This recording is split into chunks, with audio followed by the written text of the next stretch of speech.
Welcome to Vibrant. నేను మీ Shivani. India star Prabhas కి ఉన్న ఫ్యాన్ బేస్ గురించి ప్రత్యేకించి చెప్పాల్సిన అవసరమే లేదు. తెలుగు రాష్ట్రాలతో పాటు ఇండియా మొత్తం కూడా ఎంతో మంది అభిమానులు ఉన్నారు ప్రభాస్ కి. అయితే ప్రభాస్ కి ఉన్న అభిమానుల్లో గోదావరి ఫ్యాన్స్ మాత్రం చాలా ప్రత్యేకం. ఎందుకంటే ప్రభాస్ సొంతూరు అయిన మొగల్తూరు పశ్చిమ గోదావరి జిల్లాలోనే ఉంది. ఇక దీంతో ఆయన సినిమాలు రిలీజ్ అయినప్పుడు గోదావరి జిల్లాలో సందడే వేరు. మరి అలాంటి గోదావరి ఫ్యాన్ ప్రభాస్ ను ఎలాగ పలకరించాడో చూద్దాం. ఒకరి పైన అభిమానం అంటూ పెంచుకుంటే చచ్చే వరకు అది అస్సలు పోదు. అందులోనూ సినిమా హీరోల పైన ఫ్యాన్స్ కి ఉండే ప్రేమ అభిమానం వేరే లెవెల్ అనే చెప్పాలి. తమ అభిమాన హీరోని ఎవరైనా పల్లెత్తి మాట అంటేనే పౌరుషం ఊగిపోతూ ఉంటారు ఫ్యాన్స్.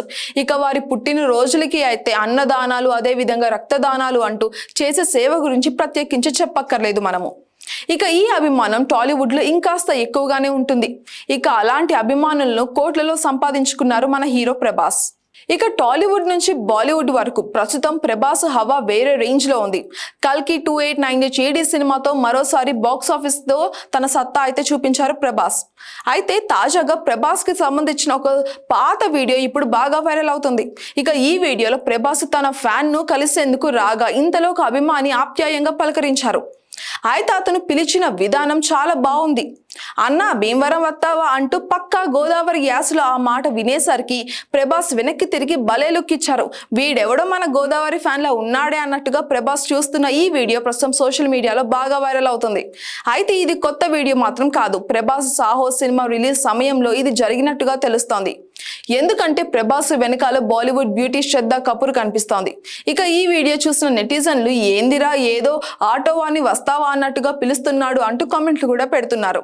కానీ ఆ యాసలో అభిమానం గోదావరి వాసులకి బాగా తెలుస్తోంది అంటూ కూడా కొంతమంది నెటిజన్లు రిప్లై కూడా ఇస్తున్నారు. ఏది ఏమైనా అభిమాని ఎలా పిలిచినా పలికేంత మంచితనం, ప్రేమ మన ప్రభాస్ కి ఉన్నాయి అంటూ డార్లింగ్ ఫ్యాన్స్ అందరు కూడా పోస్టులు పెడుతున్నారు ఇప్పుడు. ఇక ప్రభాస్ కెరియర్ విషయానికి వస్తే ప్రస్తుతం ఆయన చేతిలో ఉన్న ప్రాజెక్టులన్నీ కూడా పాన్ ఇండియావనే చెప్పాలి. మారుతితో ది రాజసాబు, సందీప్ రెడ్డి వంగాతో స్పిరిట్, ప్రశాంత్ నీల్తో సలాటు, నాగ్ అశ్విన్తో కల్కి పార్ట్ 2 ఇలాగ ప్రభాస్ లైనప్ చూస్తుంటే కళ్ళు తిరిగిపోతున్నాయి. ఇక వీటితో పాటు ఇటీవల డైరెక్టర్ హను రాఘవపూడితో ఒక చిత్రాన్ని అనౌన్స్ చేశారు ప్రభాస్. పూజ కార్యక్రమాలతో ఈ చిత్రం ఇటీవలే ప్రారంభమైంది. వరల్డ్ వార్ 2 బ్యాక్ డ్రాప్ లో ఈ సినిమా కథ సాగుతుంది అని కూడా మనకు తెలుస్తోంది. For more updates, subscribe to Vibrant.